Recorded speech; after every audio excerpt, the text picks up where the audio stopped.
La dernière.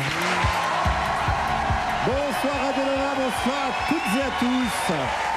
Bienvenue dans la dernière en direct en public au Théâtre Européen à Paris, dans une ambiance de folie.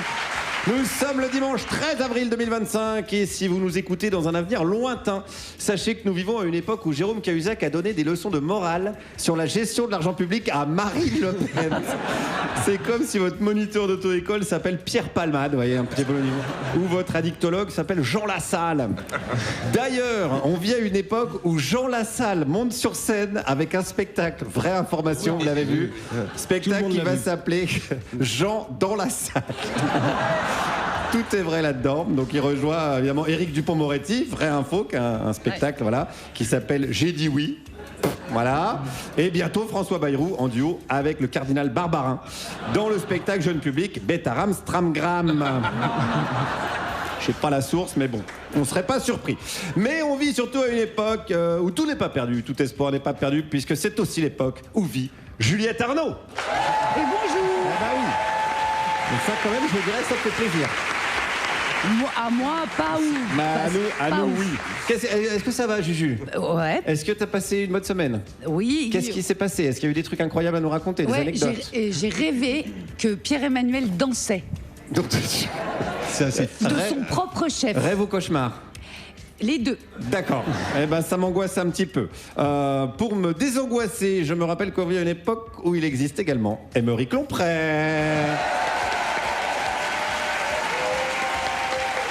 Aymeric, est-ce que ça va? Merci. Hein, la petite santé, tout va bien? la santé, ça va, ça va. Petit bilan cardiaque, bilan sanguin? Ben là aujourd'hui, en fait hier j'ai joué et en fait il y avait un sosie de Thomas VDB dans le bar. Et Vrai info aussi. Il est pire que VDB.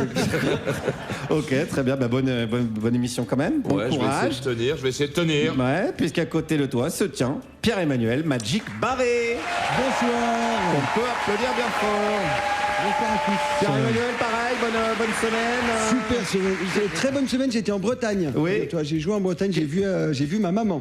Et c'était chouette parce que ça faisait longtemps que j'avais pas fait l'amour. Oh. Voilà, je me doutais bien qu'il y avait une chute qu'on n'avait pas envie de connaître. Et on vit aussi à une époque où nous rejoindrons pendant l'émission Florence Mendes, Jason Brokers et Mathilde Larère, les amis. Allez, on y va. On y va, on n'a pas le temps, on est chaud comme Mbappé qui attaque son ancien employeur au Prud'homme. On devrait donc s'y croiser. Allez, en attendant, c'est la revue de presse. Pierre-Emmanuel. Oui, c'est moi qui commence. Aujourd'hui, j'ai qu'une seule info. Parce qu'elle est très très longue, mais vous allez voir, elle est aussi très très intéressante. C'est une info, mais ça va coûter combien? Laurent Wauquiez voudrait envoyer les OQTF à Saint-Pierre-et-Miquelon. Mais ça va coûter combien? Eh ben, j'ai demandé à ChatGPT, figurez-vous, et j'ai l'hypothèse basse pour les 137 000 OQTF. Alors, coût de recherche des personnes en fuite, 1,37 milliard. Coût de 3 mois d'incarcération avant le transfert à Saint-Pierre-et-Miquelon, 1,49 milliard. Transport, 95 millions. Achat des terrains sur place, 4,31 milliards. Construction des infrastructures, 190 000 euros pour une cellule. Donc 13 milliards s'ils sont deux par cellule. Un détenu, c'est 117 euros par jour, 5,8 milliards. 54 800 surveillants pénitentiaires, 2,47 milliards. Là, sans les soins médicaux, l'éducation, la formation du personnel, on en est déjà à 28,5 milliards pour la première année. Hein, c'est 3/4 du budget de la défense 2022. Alors ma conclusion, on n'a pas du tout les moyens d'être aussi raciste. En revanche, pour seulement 219 euros, on peut offrir un baptême en parachute à Laurent Wauquiez. Et au moment où il saute... crier, c'était 280 euros avec le parachute, mais on a voulu faire des économies, bon vol. Belle proposition. Bravo. Aymeric. Oui. Moi j'ai une info, mais où vont-ils chercher ce temps-là? Yann Braun-Pivet, présidente de l'Assemblée nationale, a sorti un livre. Mais où vont-ils chercher ce temps-là? Mais oui. Bah, je comprends pas trop les gens qui ont un métier et qui à côté ils écrivent des livres. C'est pas possible. Il y a un moment leur métier principal, ils le bâclent, il est nul. Là, mais... Pas dingue comme info. Pas dingue, non. Allez, voilà, du coup... Je faisais référence à Guillaume. Ah oui, d'accord. Moi j'avais compris. Juliette. C'est Guillaume que je faisais référence. Oui, on l'avait. C'est Guillaume qui avait C'est pas Guillaume compris. que je faisais référence. Parce qu'il écrit plein de livres nuls. Il écrit des livres nuls et il a un métier à On côté. est à l'antenne, C'est gênant pour tout le monde, surtout pour moi. Du coup, j'ai une info. C'est Émeric Ah voilà, ça va être bien ça. qui a dit « Je veux que ma belle chevelure soit parfaitement shampouinée ». C'est Eric. Eh ben pas du tout. C'est Donald Trump. Si, en signant un décret pour lever la limitation des débits de pommeaux de douche. C'est un décret qui avait été signé pour limiter la consommation d'eau, parce qu'on pensait à l'époque que l'eau c'était précieux. Et ça, Émeric, il le sait bien, c'est même son mantra. J'ai bien aimé ça, Juliette, j'ai bien aimé. Moi, j'ai une information, mais c'est déjà le cas, Babette. La ministre de l'Éducation, Elisabeth Borne, veut interdire les téléphones portables dans les collèges. Mais c'est déjà le cas, Babette. Alors qu'elle aurait dit je veux interdire le téléphone arabe à l'école. Là oui. Là c'est la couve du JDD et un nouveau tatouage sur le scrotum de Bruno Retailleau. C'est visuel. Moi j'ai une info, merci qui? Merci Émeric. Encore?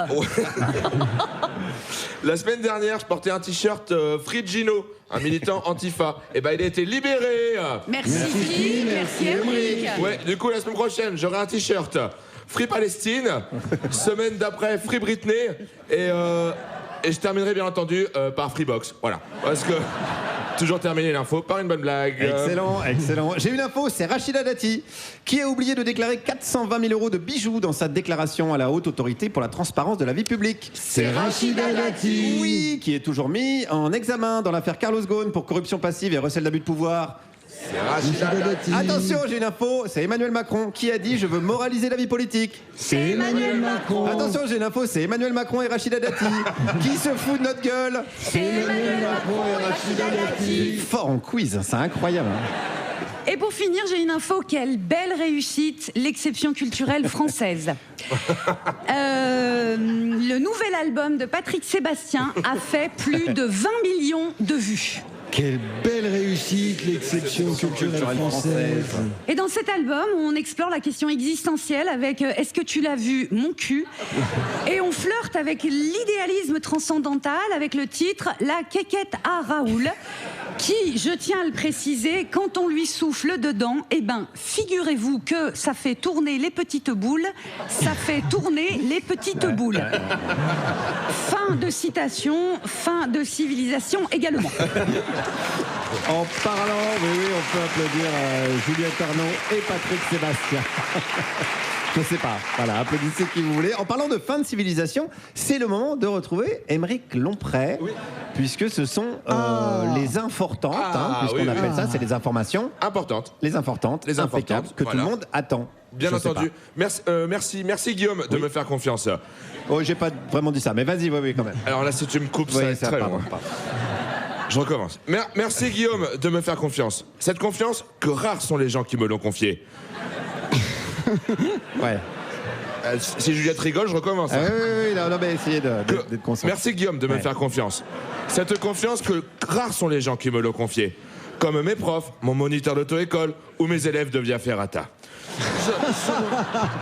Souvent maternée et mise en doute, je n'ai que rarement pu déployer mes ailes et montrer aux gens toutes mes compétences qui font de moi ce que je suis aujourd'hui. Équilibré et fonceur.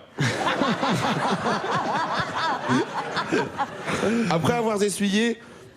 Après... Ouais. Non mais je la découvre à chaque fois. Donc après avoir essuyé plusieurs échecs, comme quand j'ai dit les horaires de bus, les horaires des écluses ou encore les horaires des marées, il est temps pour moi d'élever mon niveau et de faire en sorte... Alors, je recommence. Et je sais plus ensuite. Élever le niveau. Élever le niveau. Et de faire en sorte que notre pays, celui des Lumières et de la philosophie grecque, s'élève à nouveau. C'est pourquoi je vais vous communiquer aujourd'hui les horaires des bibliothèques de France. Ah, d'accord. Allez. Je suis content. Oui, c'est bien. Elle est là. Ah, ça va être bien. Je suis content parce que là Ouais. ça prend, là Ouais, ça ça prend. prend. Voilà. Les horaires des bibliothèques. Juju, tu souffles pas. Alors bien entendu, je ne vais pas pouvoir donner tous les horaires de toutes les bibliothèques de France. Sinon, ça va durer 1 an et bien à un moment, j'aurai besoin de me dégourdir les jambes. Donc, je vais donc commencer par là où que les gens ils ont le plus besoin de lire et de s'instruire. C'est parti. Fréjus. Bibliothèque chien de vieux. Ouverture 10h. Fermeture 17h avec une pause entre midi et 15h. De nouveaux livres vous y attendent, comme La Belle Algérie. De toute façon, il est déjà mort le lapin, alors pourquoi ne pas prendre sa fourrure? Et tant d'autres ouvrages. Saint-Raphaël. Prenez des notes, hein, sinon vous n'allez pas retenir.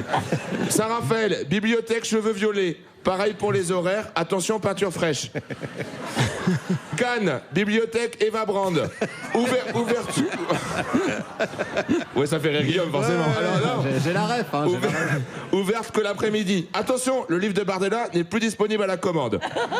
Mais il reste encore quelques livres de De Villiers qui vous feront bien réfléchir sur le passé et le passé. Antibes, bibliothèque en construction. Nice, bibliothèque de la Baie des Anges. Ouverture 10h, fermeture 17h. Attention! Ouais. J'ai mal mis la ponctuation. Attention, cette bibliothèque n'ouvre que le 3e mardi de janvier. Et cette année, elle sera fermée pour cause de travaux. Monaco. Menton, bibliothèque Cahuzac. Ouverture toutes les semaines de 10h à 17h. Attention, l'entrée se fait par derrière. C'est super, Aymeric. J'ai pas fini. Allez, c'est vraiment top. C'est dommage, j'ai pas fini. Allez, génial, on en redemande. Je continue alors. Pas du tout. Allez, merci Aymeric, on peut applaudir quand même bien fort. On applaudit l'effort et on a besoin de se reposer un petit peu avec quelques minutes de répit. Allez à la bibliothèque vous inscrire, c'est la publicité. Vous êtes bien sur Radio Nova, la dernière. Juliette Arnaud, Aymeric Lompré, Pierre-Emmanuel Barré. Et c'est le moment d'accueillir notre invitée du jour. Elle est romancière, scénariste et plein d'autres choses encore. Elle va nous en parler jusqu'à 20h. C'est Faiza Guène. Bienvenue Faiza. Merci beaucoup. On est trop content de t'accueillir. Merci tu vas bien? pour l'invitation, super. Bon, très bien. On va parler de livres, on va parler de l'état du monde, l'état fabuleux de l'édition, de cinéma, de séries. On va parler d'écriture. Mais j'avais une première question quand même assez technique, assez pointue. Je ne citerai pas la source, mais je voudrais savoir quel est ton rapport à Yves Duteil? Oh bordel, ça commence. Ça commence déjà très très par fort. Les dossiers. Tu es fan d'Yves Duteil, on m'a dit. Où tu étais? Où tu n'assumes plus? Non, je l'assume totalement. D'accord. Je raconte l'anecdote brièvement. Bah ouais. Donc je faisais une émission, c'était en 2004, au moment où j'ai sorti mon premier roman. Et on m'a, comme on fait des fois dans certaines émissions, contacte vos proches pour leur demander ce que vous aimez, ce que vous aimez pas. Et donc on me fait une surprise sur le plateau. Et mon chanteur préféré... Non. C'est donc Yves Duteil qui arrive vers moi avec sa guitare et qui me chante Prendre un enfant par la main, me regardant dans les yeux. Et là, je comprends immédiatement que c'est ma mère qui a répondu à la question et que c'était une chanson que j'avais apprise à l'école maternelle quand j'avais 4 ans. Mais depuis, bon, j'avais changé de goûts musicaux. Mais, voilà. Donc, Est-ce que tu te souvenais comment il s'appelait? Ah ben bien sûr, je me rappelle des paroles de la chanson, donc j'ai essayé de C'est Yves Duteil, on l'a dit. Ouais, il était hyper content qu'on l'ait invité, je pense. Bah oui, que quelqu'un se souvienne de lui. Eh ben il est là, Yves Duteil. Non. T'as réussi à mimer La joie. l'émotion, la joie. Et écoute, je suis partagée entre... Dis-moi, ils ont appelé ma mère, ils m'ont pas prévenu. À la fois l'embarras et en même temps, c'était hyper émouvant, tu vois, parce que je sentais qu'il était tellement heureux de le faire. Donc voilà, tous ces sentiments mêlés. Écoute, t'as rendu heureux Yves Duteil. Voilà. Et ça, c'est quand même Et c'est un chouette. juste retour des choses. Voilà. C'est qui Yves Duteil? Voilà, on mettra peut-être pour les plus jeunes d'entre nous qui est Yves Duteil. Voilà. Les plus cons surtout. Souvent, c'est les mêmes. Hein. L'émission est bien partie. On va quand même parler avant tout d'écriture. J'ai dit évidemment, t'es romancière, t'es scénariste aussi. Comment t'en es venu à écrire des trucs, genre de mettre des mots les uns à la suite des autres? Très naturellement, Ouais. parce que je pense que contrairement à aujourd'hui, j'étais un enfant qui parlait pas beaucoup, j'écoutais beaucoup, donc j'ai écrit assez vite, c'était un moyen d'expression assez naturel pour moi. Et par contre, publier, ça c'est un autre dos. Ouais. C'est vraiment des choses que je sépare. Et après, j'ai eu la chance de rencontrer un prof extraordinaire qui m'a fait la différence, en fait, qui a montré mon texte, un texte à une éditrice. Donc tu peux nous expliquer, donc t'étais quoi? T'étais au lycée? Exactement. T'écrivais sur des feuilles volantes. Des feuilles volantes, À comme petits on dit. carreaux, tout à fait. Ouais. Dans le cadre quand même, c'était... Non, c'est une expression, Aymeric, les feuilles volantes, ouais, c'est pas des... Il faut des stylos avec des ailes. Non, ouais, voilà. C'est pour ça que l'émission dure 2 heures, parce qu'on passe vraiment 1 heure à expliquer à Émeric. tout à Émeric, j'ai bien compris sûr. le principe. Ouais. Voilà, dans le cadre d'une association. Donc t'écrivais et t'as un prof de français, j'imagine. à Ouais, mais l'époque c'était pas mon prof à l'école. C'était dans D'accord. le cadre d'une association Ok. dans le quartier des Courtilières où j'ai grandi à Pantin. Et il m'a vu écrire comme ça au local de l'association un début de texte que j'avais déjà intitulé Kiff Kiff Demain, c'est le titre de mon premier Ouais. roman. Et il m'a dit est-ce que je peux l'emporter pour le faire lire à quelqu'un parce que ça l'avait fait sourire de lire au-dessus de mon épaule. Et moi j'ai dit ok, mais comme j'ai écrit 1000 textes comme ça qui sont devenus rien du tout. Et après, ben voilà, j'avais 17 ans donc c'était inespéré, mais il y a une éditrice qui m'a contactée par la suite et qui m'a dit est-ce que ça te dit d'en faire un roman de ce texte. J'ai dit ouais d'accord, je ne savais pas du tout ce que ça allait impliquer. Donc tu étais un peu dans l'insouciance du moment. Complètement. Et ça donne 400 000 ventes et traduit en plus de 25 langues, je crois. Exactement, ouais. Ouais. Ouais. Juliette Oui, ce qui est- Ah oui, on peut applaudir, ouais, quand même. hein. Tu viens de dire que ce prof qui regarde par sur ton épaule, ça le fait rire, et il rit pas de toi, il rit parce que t'écris quelque chose qui est drôle. Et donc ça veut dire que, pour moi c'est assez frappant, à 17 ans, quand on est une fille en plus, on peut avoir tendance à écrire ou des poèmes suicidaires ou, ou des lettres à son meilleur ami imaginaire. Je trouve ça assez peu commun en fait de choisir l'angle de la comédie. Je pense que c'est un truc un peu, pour moi en tout cas, ça a été, j'étais mon premier public. Ça a l'air hyper narcissique, mais vraiment, j'écrivais pour rire moi. C'était un loisir d'abord avant tout, et je savais pas que j'allais être lue. Donc ça me plaisait. Puis après, je faisais lire aux copains, quoi, pour les faire rire, quoi. C'est tout. Un peu comme nous, avec les blagues, bah, à je la pense. base. Ouais. Heureusement, personne nous écoute, donc ça applaudit. Tu l'as dit, tu viens de Pantin, tu es issu d'un milieu populaire. Je voulais te demander, toi qui bosses avec les mots, est-ce que populaire, ça veut encore dire quelque chose? Moi, Qu'est-ce j'aime que ça veut bien- dire milieu populaire? En fait, j'ai dit ça pendant longtemps parce que Ouais. j'ai entendu dire ça, et je trouvais que c'était ce qu'il fallait dire. Et maintenant, je dis d'une famille pauvre, et je trouve que c'est pas la honte de dire ça. Ah, parce qu'il y a un débat sémantique là-dessus. Ouais. Il y a Moi, des gens qui disent ouais. non, il faut pas dire pauvre parce que c'est stigmatisant. Bah non, etc. parce que ça va pas changer l'état de ton compte en banque de changer de mot. Je vais dire, moi je dis pauvre. quoi. Sinon, ça se saurait, ouais, ça Oui, serait assez. exactement. Et vraiment, faut pas avoir honte de ce mot. Ok.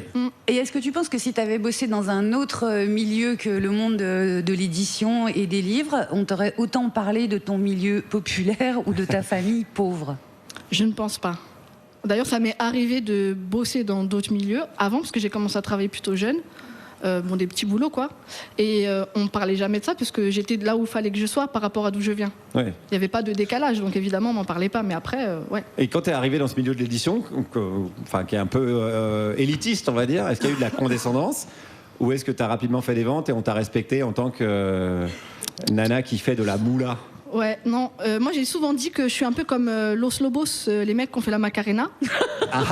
Est-ce qu'on peut Là, on a parler la ref. de... Là, ouais, là, Est-ce là, qu'on- là, je comprends, là, je comprends. Voilà, tu vois. Ouais, merci pour les refs. Mais est-ce qu'on peut parler de respect tu vois, pour les puristes, je ne sais pas. Mais en tout cas, Ah oui. voilà. Donc tu plies un peu les gens par rapport. C'est écrasant, un gros chiffre, une grosse Ouais, vente, ouais. mais tu restes passagère, j'ai envie de dire. D'accord, ouais, tu Hein restes un peu suspect. Oui, on te laisse kiffer parce que c'est le tube de l'été. Après, on reprend Ok. les choses sérieuses en septembre. Très bien, on va en Parce que là, reparler. septembre, ça fait 20 ans. Ouais, bien joué. Oui. Et elle est toujours là. Et tu restes avec nous jusqu'à 20h. On a évidemment plein de questions à te poser, mais on va faire une petite pause musicale. Et comme tu as grandi à Pantin, je pense que ça va être les marionnettes de Christophe Fain. Et je suis bien désolée de te Pas du décevoir, Pas Guillaume, du tout, j'y mais arrive non. pas. Combien de fois il va falloir que je te rappelle qu'on est sur Nova et pas sur Nostalgie? C'est vrai, pardon. Bref, on va écouter un titre hip-hop mais chill de 2002 du DJ américain RJD2 dont le titre est Ghost Writer, écrivain fantôme, prête plume. Je me demande si Faiza a déjà pratiqué cet exercice et je réponds pas à la question. Vous êtes toujours à l'écoute de Radio Nova, c'est toujours la dernière. Juliette Arnaud, Pierre-Emmanuel Barré, Émeric Lompré, notre invitée, la romancière Faiza Guène.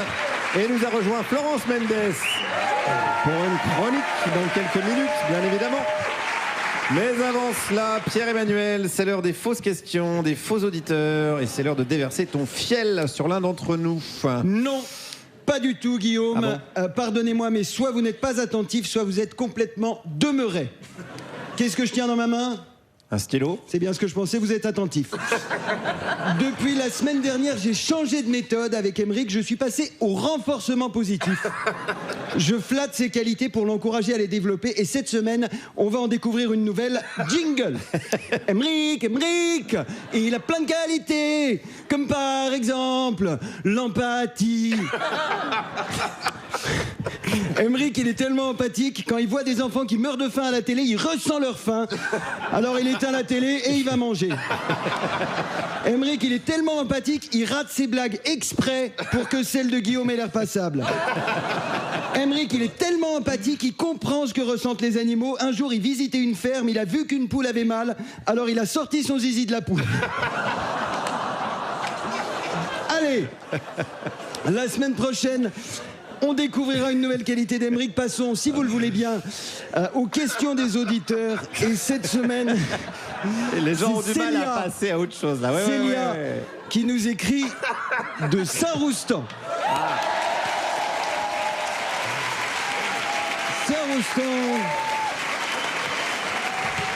Saint-Roustan, où, toujours à la pointe du progressisme, le maire Guilhem Maurice continue d'agir pour le bien-être animal. Lundi dernier, le conseil municipal a en effet pris un arrêté interdisant toute exploitation des animaux sur le territoire de la commune, même si cela doit avoir un impact sur les traditions locales. Un coup dur pour les aficionados de la crocorrida, le divertissement ancestral des quartiers sud de la ville qui voit s'affronter dans une vaste piscine entourée d'une arène un homme et un crocodile. Pour plus de spectacle, le crocodile est préalablement excité par des picadors sur des paddles qui lui mettent des petits coups de rame sur la tête avant que le crocorero ne plonge dans le bassin, vêtu d'un slip à paillettes et armé d'un harpon pour affronter la bête. Une pratique barbare d'un autre temps, selon les associations de défense des animaux qui se réjouissent de la décision du maire. Putain, ça fait 400 ans que ça existe, quand se casser les couilles les woks avec leur morale et leur bite coupée de trans, selon les aficionados de la crocorida, pardon. Toujours est-il que mercredi dernier avait lieu la première crocorida sans crocodile de l'histoire de Saint-Roustan, pendant laquelle les spectateurs ont pu admirer le célèbre matador Emilio Velasquez del Hijo de la Puta nager seul dans une piscine pendant 4h23. Emilio, qui est sorti de l'eau épuisé et fripé comme un testicule de centenaire, mais auréolé d'un record historique puisqu'il est devenu le premier crocorero à sortir vivant d'une crocorida. Autre activité concernée par le nouvel arrêté sur l'exploitation animale, les centres équestres. Et c'est du côté de l'Agence pour l'emploi racilarienne que s'est tournée Cassandra Floch, la gérante du poney club local. Nous avons engagé 3 chômeurs pour remplacer les poneys. Les enfants les adorent. Ils sont très affectueux, a déclaré Cassandra dans les colonnes de la Gazette de Saint-Roustan. Bien entendu, pour conserver le pittoresque de la balade à dos de Shetland, les nouveaux employés du centre équestre doivent travailler à 4 pattes entièrement nus et se prénomment désormais Caramel, Perce-Neige et Paquito.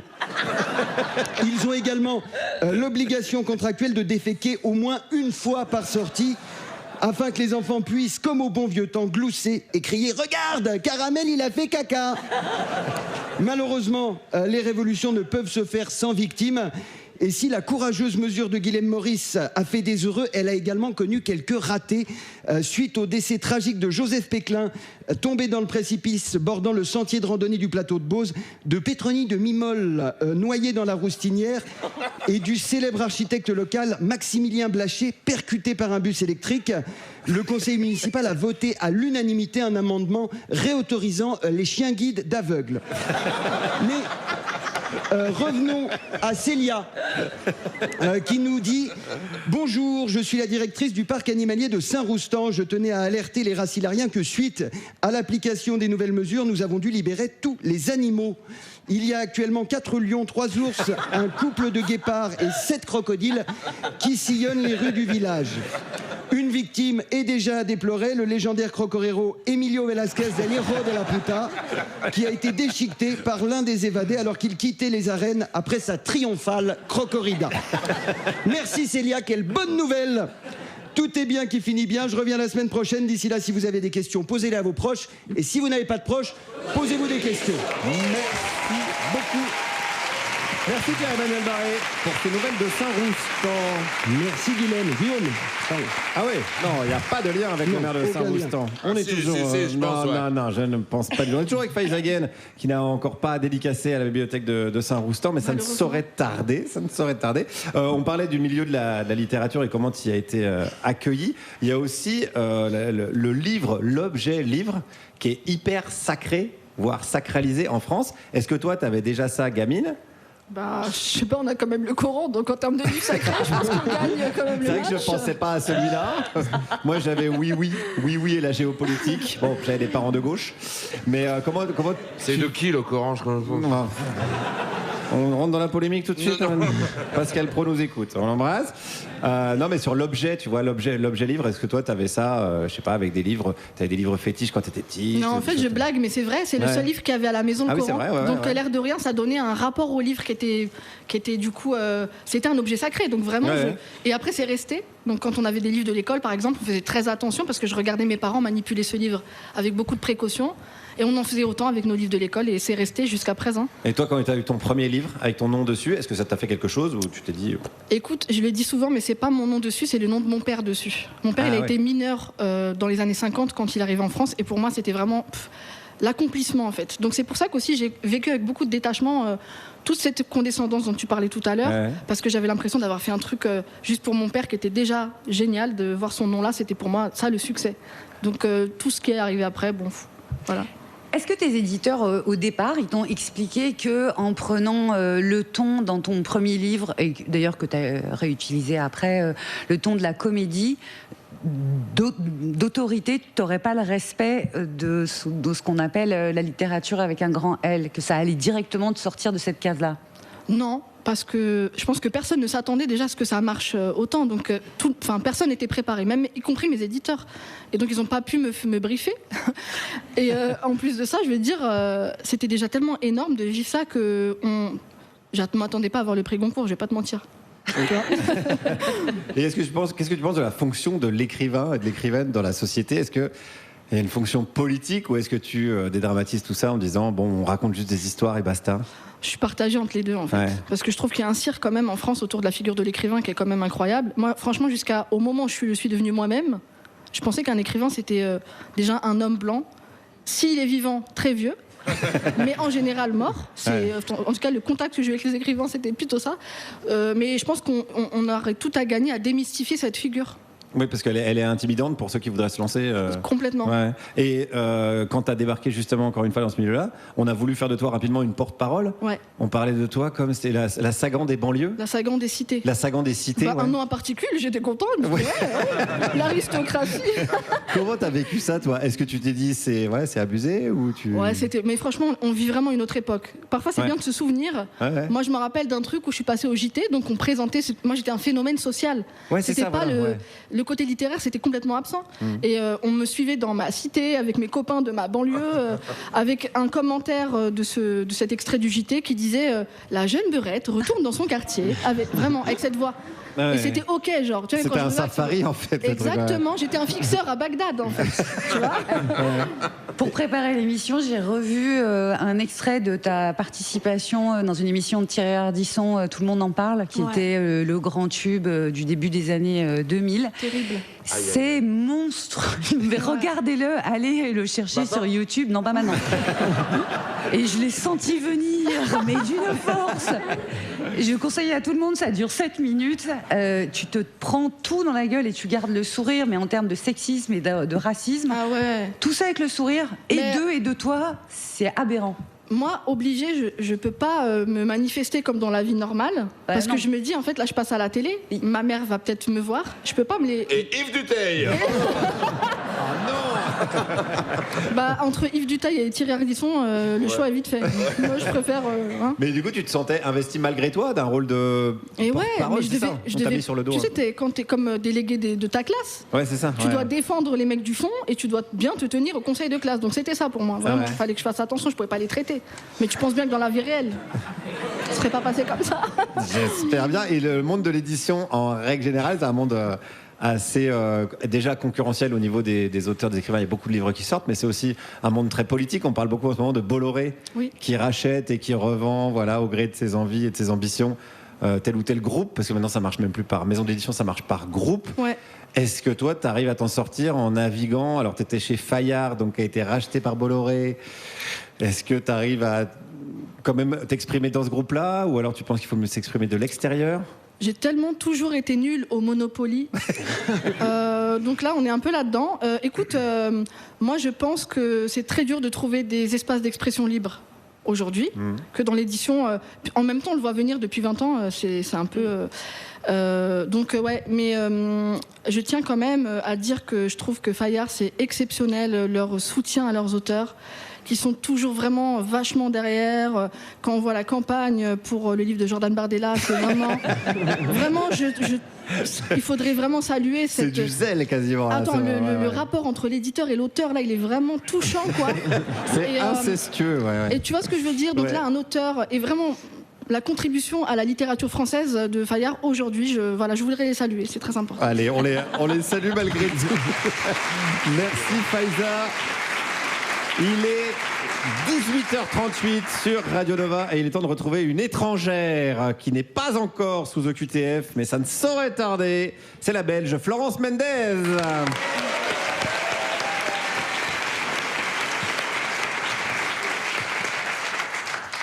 Aujourd'hui, j'ai décidé de rendre la monnaie de sa pièce à celui d'entre nous qui n'hésite pas à tacler ses petits camarades. Vous l'aurez compris, je vais donc dire du mal de Pierre-Emmanuel Barré. Oui.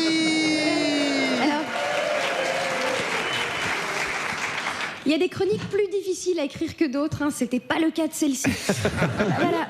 Parce que Pierre-Emmanuel, c'est vraiment un sale gosse. D'ailleurs, quand il fait une crise pour le calmer, Juliette Arnaud et moi, on doit l'allaiter. Allez. C'est vrai. Je fais une crise. Allez, vous êtes prêts? C'est parti pour le roast de Pierre-Emmanuel Barré. Alors, Pierre-Emmanuel est né le 9 mars sous le signe du poisson, ce qui explique pourquoi, à la naissance, ses parents ont tenté de le noyer.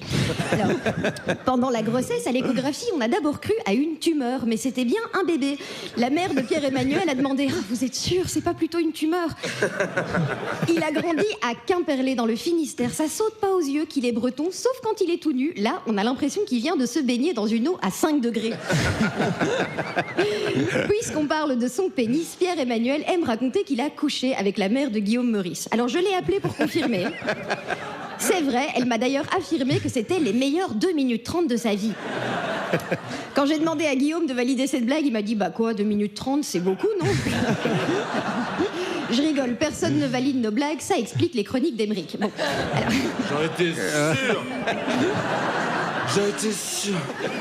Pierre-Emmanuel vient d'une famille de médecins. Voilà, dès le début, Pierre était promis à un avenir brillant, comme quoi il est jamais là où on l'attend. Remarquez, il y a une certaine cohérence. Hein. Sa mère est psychiatre, son frère neurochirurgien, et lui, c'est le cerveau malade, voilà. Pierre-Emmanuel a fait le cours Florent comme les plus grands, enfin, surtout comme Anne Romanoff et Danny Briand. Il a joué Richard III de Shakespeare. Alors ça lui va bien, l'histoire d'un mec mégalo qui se prend pour le roi alors que tout le monde préfère son frère. Voilà. Sa carrière d'acteur n'a pas vraiment décollé. D'ailleurs, Pierre-Emmanuel Barré, c'est pas son vrai nom, c'est un surnom qui lui vient de quand il passait des auditions pour des rôles. Le directeur de casting était là avec sa liste de candidats et un stylo et hop, Pierre-Emmanuel Barré. Mais il peut encore faire carrière au cinéma. Je crois qu'il recrute à l'UGC Montparnasse. N'hésite pas. Je suis mauvaise. C'est un grand comédien. Il réussit à nous faire croire qu'il s'occupe beaucoup de ses enfants. Et Antoinette dans les Cévennes, là, on sait que c'est ta meuf qui se tape tout le boulot. Mais est-ce une bonne idée de laisser Guy Edré s'occuper des berceuses? Voilà. Alors, Guy Edré qui chante une berceuse, c'est comme Douli qui lit l'Histoire du soir ou Benjamin Tranier qui s'occupe du brossage des dents. Comme tous les acteurs ratés, Pierre M est donc devenu humoriste. Voilà. Il y a notamment eu son spectacle Pierre-Emmanuel Barré est un sale con, interdit aux moins de 14 ans et aux plus de 17. Difficile en effet de rire des blagues de Pierre-Emmanuel une fois fini la puberté. Voilà. Bite, gland, j'ai juté. C'est rigolo. C'est rigolo. Je suis désolé. Pierre-Emmanuel, il impressionne les gens parce qu'il est grand, mais en vrai, il a le charisme d'un légume oublié. Il est long, blanc, amer, c'est pas un homme, c'est une endive. D'ailleurs, il est temps de dire la vérité, il a été obligé d'inventer Saint-Roustan, pas parce qu'il ne lit pas les courriers des auditeurs, mais parce que personne ne lui écrit. Le petit miracle, c'est qu'il a toujours pas démissionné. Alors pour rappel, il a démissionné de C'est l'Hebdo, démissionné de la bande originale. À l'époque, il y avait eu un communiqué disant que la chronique n'a pas été censurée et que soupçonner la radio de service public de censure est une chose grave. Communiqué signé par notamment Guillaume Meurice. Comme quoi, Guillaume, t'as bien perdu une occasion de fermer ta gueule, toi.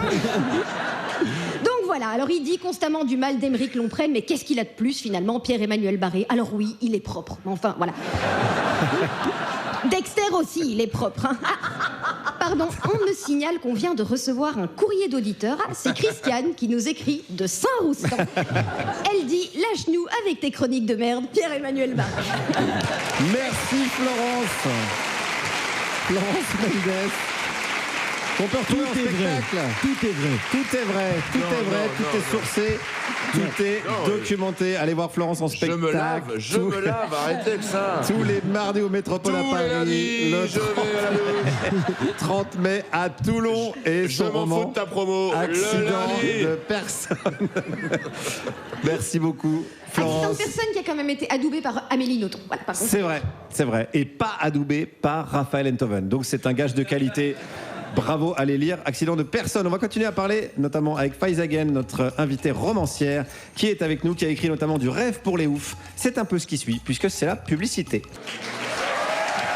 Vous êtes toujours sur Radio Nova, la dernière. Juliette Arnaud, Aymeric Lomprey, Pierre-Emmanuel Barré, en direct du théâtre L'Européen à Paris. Ça va l'Européen ? A priori, c'est un oui. Nous sommes toujours avec la romancière Faiza Again. On apprend des choses depuis 18h, on rigole, on passe un bon moment. Mais on a un peu tendance à oublier qu'en France, l'heure est grave. La France a peur.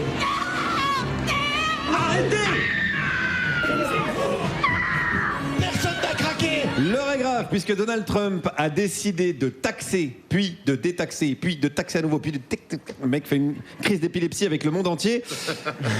Il a décidé de taxer ce qu'on a de plus précieux en France, le pinard. Il veut augmenter les frais de douane. Putain. Tenez-vous prêts à la 3e guerre mondiale, les amis, ça ne rigole plus du tout. On n'a rien dit pour l'Irak, on n'a rien dit pour l'Afghanistan, on n'a rien dit pour Gaza. Mais le Châteauneuf du Pape, c'est long. Ça, c'est long. Hein. On ne touche pas. Heureusement, je ne suis pas le seul à être inquiet. J'ai encore regardé les chaînes d'infos toute la semaine. Alors sur CNews, c'est la consternation. Hein. Ben oui, parce qu'ils adorent Donald Trump normalement, mais ils adorent autant Donald Trump que faire du pognon en vendant du vin. Au cours du premier mandat de Donald Trump, Bernard Arnault était intervenu pour que le champagne ne soit pas pénalisé. Ah ben voilà. Mais Et là, il a toujours de bonnes relations avec Donald Trump. il a toujours de bonnes relations. Il peut peut-être intercéder. Peut-être. Voilà, mais Donald Trump est-il énervé par Emmanuel Macron? Peut-être. Je comprends pas. Il était si gentil, Donald. Enfin, je comprends pas comment. En plus, il n'était pas complètement taré, donc j'ai confié mon bébé à Voldemort. Je le retrouve plus. Je sais pas. C'est bizarre.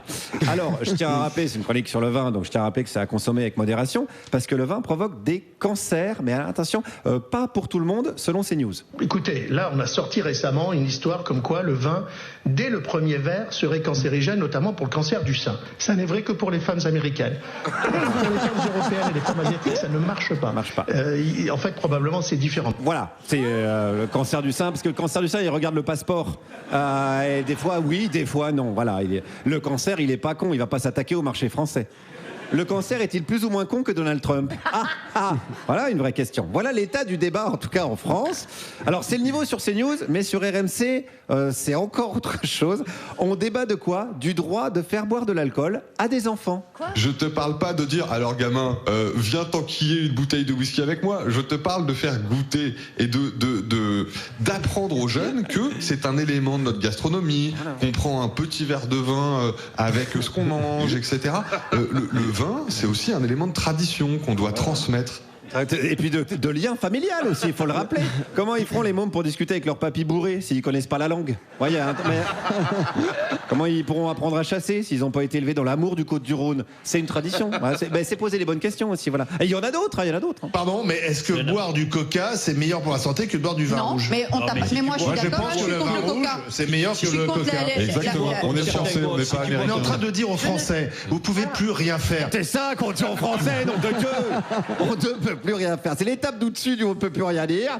Et les Français, ils en ont plein le fût. Voilà, je vous le dis, désolé d'être vulgaire.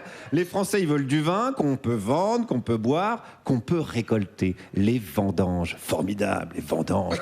Formidable souvenir de Philippe de Villiers quand il était môme. Il y avait Eugène, le vigneron hors d'âge, qui remplissait nos verres et qui faisait craquer ses genoux pour nous dire le temps qu'il ferait le lendemain. Voilà, c'est ça. Wow. C'est ça la civilisation.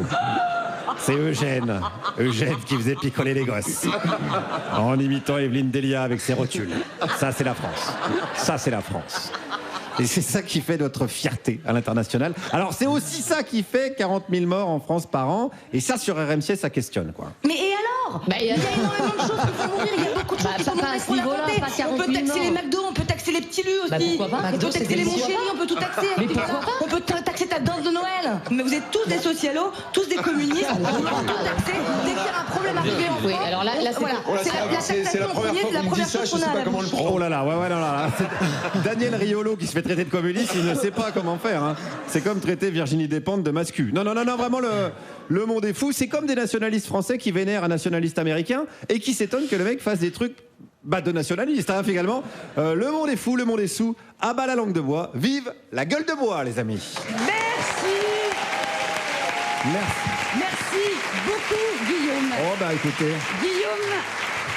Guillaume, tu es drôle. Tu es drôle à la radio, mais tu es également un gars qui publie des livres. Oui, en ce moment, il s'appelle Bouffon, comme un bouffon mais au pluriel.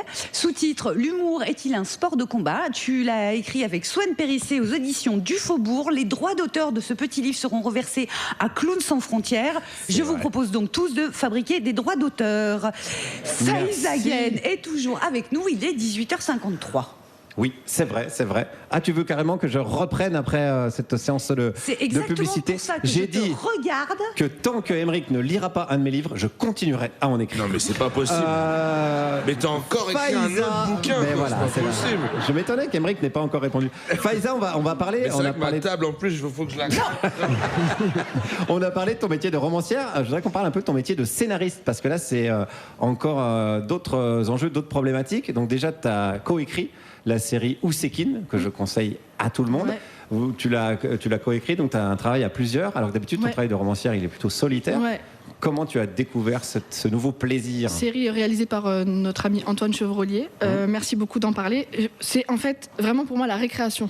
J'adore le moment de l'écriture collective, particulièrement sur ce projet, parce que ça a été vraiment un bonheur de travailler avec mes camarades. Et c'est juste confronter nos idées, nos points de vue. Et puis on s'amuse beaucoup en fait quand on écrit avec des gens qu'on aime bien. Pourtant le sujet est costaud. Même sur un sujet comme ça, heureusement qu'on avait des moments un peu de soupape, de décompression là parce que c'était tellement lourd. Mais vraiment, et en plus quand je veux dire t'écris sur un sujet qui a du sens, ça a été. En fait, il n'y a plus la place pour l'ego et tous ces trucs de merde. That's the merde, quoi. Et voilà, on dit les termes. On dit les termes. Non, c'était vraiment une expérience super pour moi. En fait, si je peux alterner, et en termes d'argent, parce qu'on peut parler de ça sans tabou. On va en parler. Parce que c'est facile de reverser ses droits d'auteur à des associations. Quand tu sais le montant qu'on est payé, je veux dire, c'est pas non plus des milliers et des cents. C'est vrai qu'ils n'auront pas énormément d'argent. Il y a quand même plus d'argent dans l'écriture cinématographique que dans l'écriture de romans. Donc mais l'écriture de romans, c'est ma partie préf. Donc pour financer la partie préf, je fais une partie moins préf, mais préf quand même, mais bien. Tu vois ce que je veux dire? Et en termes de liberté, est-ce que tu as plus de liberté en écrivant toi toute seule ce que tu veux, ou avec des grosses plateformes comme Disney+ ou Netflix ou ce genre de choses? Je connais déjà la réponse. Alors? Ouais. C'est pour qu'elle dise du mal de Disney+. Et ben franchement, pour le coup, rien à dire de mal, parce qu'ils voilà. nous ont laissé une énorme liberté sur ce projet. Et vraiment, ça a été super. Moi aussi, j'étais prête à la bagarre, comme ça. Ouais. Et en fait, non, ça va pas de Mais bagarre. d'autant que sur le sujet de Malek Ousekine, il y aurait pu y avoir des pressions pour que ne soit pas dite ou révélée un certain nombre de choses. Exactement. arrête de dire ça. Alors, pas trop Mickey. Laisse-nous tranquille, Mickey. Non. Dit un pote. On a compris, on l'a, ouais, tout le monde l'a là. C'est pour les gens qui ne l'ont pas. Souvent, au bout du 8 minutes, c'est moins marrant. Non, mais comme ça met en cause les pratiques de la police française qui n'ont pas tellement changé, puisque on a vu la Bravem les pratiquer également il n'y a pas si longtemps. Exactement. Vous auriez pu être. C'est pas comme si les violences policières s'étaient arrêtées après Malek Ousekine, hélas. Donc on est encore dans un sujet qui est encore d'actualité. Ouais, non, mais on aurait pu, mais on a été très, très bien accompagnés. Et c'est un milieu qui est un peu fantasmé, l'écriture de romans et l'écriture de séries. Ouais. Quel conseil tu donnerais, toi, à quelqu'un qui voudrait se lancer là-dedans Ouais, pour écrire un bouquin. Ouais, par exemple. Non, mais en fait, le même conseil que je donnerais pour écrire tout court, il faut faire ça avec de la conviction et pas pour être. C'est-à-dire pas pour être écrivain, pas pour être réalisateur, pas pour être scénariste, pour faire. C'est-à-dire qu'il faut aller avoir le truc dans le beat, sinon, en fait, des fois, c'est tellement chiant, je vois pas comment tu vas au bout si t'as pas cette conviction, vraiment. Mais après, est-ce que ça sert concrètement d'aller taper aux portes des... non. Parce que toi, t'es passé par l'autre côté, t'étais déjà installé un peu dans ce milieu-là, mais et après, on t'a proposé des choses. Mais quand on part de zéro... Une anecdote sur Mais bien Claude sûr. François. Sûr. Claude François. Claude François, très bien, j'avais bien entendu. Vous avez la ref ? On a la ref. Non, en vrai, moi j'ai toujours entendu ce mythe de comment Claude François a été repéré par Europe 1. Il allait tous les jours avec sa cassette, tu connais ce truc. Mais moi, pour moi, ça c'est un stalker, frère. Oui, j'ai cru que t'allais dire qu'il fallait faire ça. Donc, mais justement. Mais d'ailleurs, ça s'est révélé. Ah, n'est-ce pas ? Il se conduit comme un zinzin dès le départ. Dès le départ, en fait. Voilà. Donc ça, tu déconseilles. Moi, je déconseille à tout le monde de faire les forceurs. Ton destin, il vient à toi. À un moment, faut pas comment. Enfin voilà. Moi, je pense que les choses, elles arrivent quand elles arrivent et je suis assez détachée avec ça. Mais faut pas forcer. Finalement, exact. si je peux me permettre. J'amène progressivement le sujet de la conversion islamique petit à petit. Bien évidemment. Je suis assez subtile, je trouve. On est au milieu de passant par l'émission, Claude mais François. ouais, c'est un beau chemin. Merci Faïza, on peut t'applaudir. Bien sûr, on va revenir à tout ça dans quelques minutes. Mais avant, on va faire une petite pause musicale. Petite pause musicale, car comme le disait Victor Hugo, la musique, c'est du bruit qui pense. Exactement ce que je me dis quand j'écoute Panic Celtic de Mano. Est-ce que c'est ça qu'on va écouter, Juliette, d'ailleurs ? Mon petit chat. Sur mon corps mort, on écoutera Panic Celtic. On l'écoute suffisamment en coulisses. Non. On va rester avec les auteurs et les autrices. Ici, ça sera Just Jack, un chanteur anglais qui, en 2006, composait sur le thème de l'angoisse de la page blanche. Vous écoutez toujours Radio Nova, c'est toujours la dernière. Juliette Arnaud, Pierre-Emmanuel Barré, Aymeric Lomprey et notre invitée, la romancière et scénariste Faiz Aghen. Il est 19h01 et c'est le moment de retrouver notre historienne préférée. Elle est forte, elle est fière et féministe et radicale, et Mathilde Larère.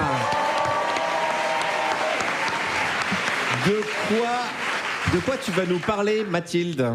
Du clitoris. Du clitoris ? Du clitoris, parce que comme cette aventure est quand même partie d'une histoire de prépuce, hein, ça m'a donné envie de parler du clitoris. Alors, je rappelle pour les hommes ici présents, bon, not all men, mais enfin un certain nombre quand même, que le clitoris est un organe très innervé, vascularisé, situé à l'intérieur de la vulve, constitué à l'extérieur du gland. Le clitoris forme à l'intérieur un corps caverneux à 4 pattes qui peut faire 10 cm. Le plus important à retenir, c'est que c'est l'organe du plaisir et que c'est un organe qui ne sert absolument qu'à cela. Alors voilà, hein, je fais un peu d'éducation sexuelle, vu que ça fait vriller la droite. Hein, bah comme ça, ils n'auront qu'à écouter Nova.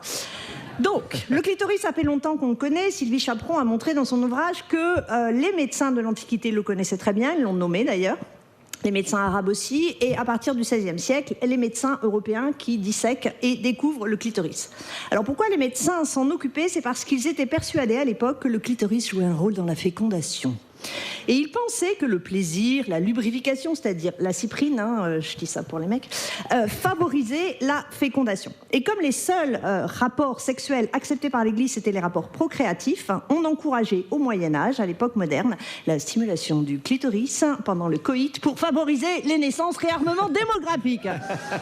Mais catastrophe, fin époque moderne, les médecins découvrent que, pas de bol, le plaisir et la cyprine ne jouent absolument aucun rôle dans la fécondation. Résultat, le clito n'a plus le moindre intérêt, ni pour l'Église, ni pour les médecins. Il ne fait plus l'objet de recherche médicale, disparaît au 19e siècle des traités anatomiques où il n'est même plus dessiné. Le mot n'apparaît même plus dans les dictionnaires à la fin du siècle. Il ne disparaît cependant pas complètement, parce que d'un autre côté, il devient l'objet de tout un tas de fantasmes. Car la masturbation devient l'objet de toutes les critiques au 19e siècle. Alors c'est pire pour les femmes, parce qu'on dit que la masturbation masculine rend sourd. Ça va, vous entendez alors que la masturbation féminine rendrait folle. Et pour empêcher cette folie, la solution des médecins est pour le moins radicale, c'est on tranche. Clitéridectomie, excision. L'excision s'est pratiquée massivement dans les cabinets des médecins au 19e siècle, en France comme aux États-Unis, comme remède ou traitement à ce que l'on appelait la nymphomanie ou l'hystérie, c'est-à-dire en fait tout comportement d'une femme qui ne correspondait pas aux normes de la bonne épouse obéissante.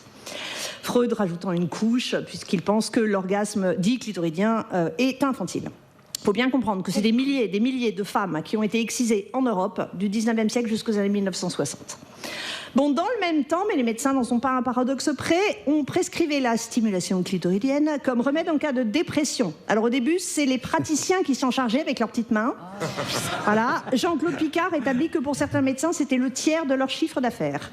Alors vous imaginez aisément les abus, ce qui fait qu'à la place, on a mis en place le vibromasseur qui, sachez-le, le 4e appareil électrique à apparaître sur le marché bien avant l'aspirateur. Le clitoris est ensuite redécouvert, fort heureusement, dans les milieux féministes dans les années 1970, grâce notamment à l'apport des féministes lesbiennes qu'on ne remercie jamais assez. En 1998, une urologue, Hélène O'Connell, va publier les premiers travaux scientifiques sur le clitoris depuis le XVIe siècle. Là-bas, ça faisait un petit bout de temps. 2016, la chercheuse française Odile Fillode le représente en 3 dimensions. Waouh, putain, il est vachement grand en fait. En 2017, un manuel de SVT figure pour la première fois le clito. Oh, shocking, dit la droite. Le clito entre donc dans une aire publique, statue géante, pochoir sur les affiches, enfin des affiches, etc. Il est partout. Pour autant, et je terminerai là-dessus, cette présence accrue du clitoris ne doit pas faire oublier que toutes les femmes n'ont pas de clitoris, les femmes trans n'en ont pas et les hommes trans en ont. Le clitoris doit rester un organe et ce n'est pas un symbole de la féminité. Merci pour ce cours magistral de Mathilde Larère. Merci pour cette chronique qu'on peut retrouver sur toutes les applications de podcast, évidemment. Et je crois que Mathilde, tu avais une question à poser à notre invité Faiza Gueye. Je ne sais pas si ça concerne la masturbation ou le clitoris. Ni l'un ni l'autre. Alors d'abord, je voulais dire à Faiza que j'adore tes bouquins. J'ai adoré Malik Oussekine. J'étais juste, comme on se le disait, déçue que ce soit pas sur le service public. Mais tu n'y es pour rien. Et en fait, je voulais te poser une question sur une autre de tes facettes, à savoir sur le documentaire que tu as fait sur le 17 octobre 1961. Parce que c'est quelque chose qui me tient très à cœur aussi. Merci beaucoup de nous donner l'opportunité d'en parler parce que c'est une histoire qui est assez méconnue. En fait, j'ai travaillé sur un documentaire en co-réalisation avant d'écrire Kif Kif Demain, donc dans cette association en question. Donc c'était un sujet qui m'avait plutôt bouleversée à l'époque. Parce que donc quand tu étais au lycée, quoi, hein, c'était vraiment très okay. Dans cet asso, on avait eu l'opportunité de travailler sur des sujets. Et moi, il y a un monsieur qui était prof d'audiovisuel, qui était bénévole, et qui m'a dit: est-ce que tu as déjà entendu parler de la manifestation du 17 octobre 61 ? Donc absolument pas, et on a commencé à se renseigner, et j'ai découvert que c'était une manifestation pacifiste qui avait eu lieu à Paris donc en 61, donc pour protester contre le couvre-feu qui avait été mis en place par le préfet de l'époque, le préfet de Paris, qui était Maurice Papon. Donc un mec charmant, comme on le sait tous. Et donc les Algériens qui étaient à Paris étaient sortis avec endimanchés, femmes et enfants, pour protester contre ce couvre-feu injuste et réclamer l'indépendance de leur pays. Et il y a eu à peu près, on compte entre 200 et 300 morts. Sauf que c'est un crime d'État qui n'a jamais été reconnu jusqu'à ce jour. Donc moi je pense que ça a été vraiment pour moi la naissance de mon engagement, mais plutôt ma conscience politique. En tout cas, c'était vraiment ce truc-là. Et j'ai, grâce à ce travail, découvert que mon père était à la manifestation ce jour-là. Voilà. Donc j'ai appris ma propre histoire grâce à ce travail. Ok. Voilà. Et tu vas en faire un documentaire ? Tu as des velléités d'en faire un documentaire, de t'en parler de cette histoire-là ou... On a fait un documentaire qui existe, qui est toujours sur YouTube. Ça, il existe déjà. Avec les moyens de l'époque. J'avais 17 ans, donc on a fait vraiment comme on pouvait. Vous avez été interroger des gens ?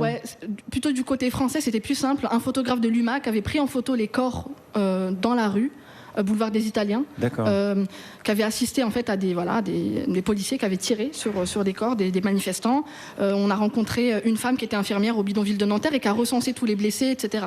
Donc pour moi, ça a vraiment éveillé quelque chose chez moi en tout cas. Et il existe toujours, mais en tout cas, il y a eu aussi d'autres films sur ce sujet. Dont un film qui s'appelle Le silence du fleuve, qu'on peut retrouver aussi, je pense, qui est en accès libre sur Internet. Je vous invite vraiment à vous intéresser à cette histoire, parce qu'elle n'est pas encore malheureusement assez connue. Oui, et surtout que c'était il n'y a pas si longtemps que ça. Exactement. 1961. Exactement. On est encore vraiment... pas malheureusement dans une reconnaissance. Et vu les relations entre l'Algérie et la France en ce moment, j'ai pas l'impression que ce soit d'actualité. Et Mathilde, tu aurais des conseils de livres à nous donner sur cette histoire-là? Alors sur le 17 octobre 61, il faut lire les livres de celui que vous avez invité, Fabrice Rissepouty la semaine dernière, et de Enodi. Exactement. Jean-Luc Enodi, La bataille de Paris. Exactement. Et Fabrice, il a ensuite travaillé sur Enodi et récemment, il a ressorti un livre sur le 17 octobre 61. Donc c'est vraiment les deux références. Très bien. Merci beaucoup. Merci Mathilde. Merci. Mathilde Larère, qu'on peut applaudir. Et Faiza, tu restes avec nous, bien évidemment. Merci beaucoup. Ça décrasse l'esprit. Mais il est temps d'encrasser à nouveau notre esprit, puisque c'est la publicité. Vous écoutez toujours Radio Nova, c'est la dernière. Juliette Arnaud, Aymeric Lompré, Pierre-Emmanuel Barré et notre invité Faiza Guène. Il est 19h13 et il est temps de retrouver celui qu'on surnomme dans l'équipe Tonton Ronchon, car il est aussi irritable qu'un colon en Cisjordanie. C'est Pierre-Emmanuel Barré. Non, arrêtez! Arrête! Non!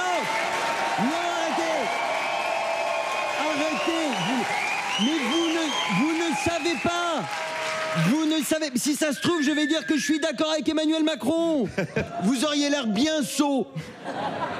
D'autant plus que pour une fois, je suis d'accord avec Emmanuel Macron.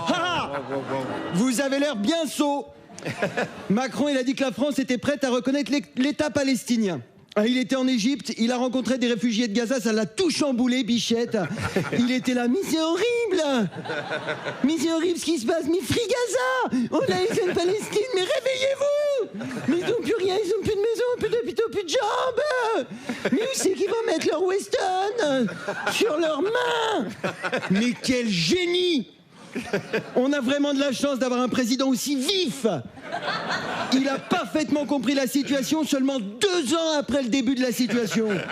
Et encore 2 ans, ça a commencé en 48, les massacres de Palestiniens. Et depuis, il y a eu au moins 150 000 morts. Ça fait 77 ans qu'ils en chient. Les gens qui ont découvert la tragédie palestinienne avec Netanyahou, à mon avis, c'est les mêmes qui ont découvert le rap avec Orelsan. T'as envie de leur mettre des petites claques comme ça existait avant.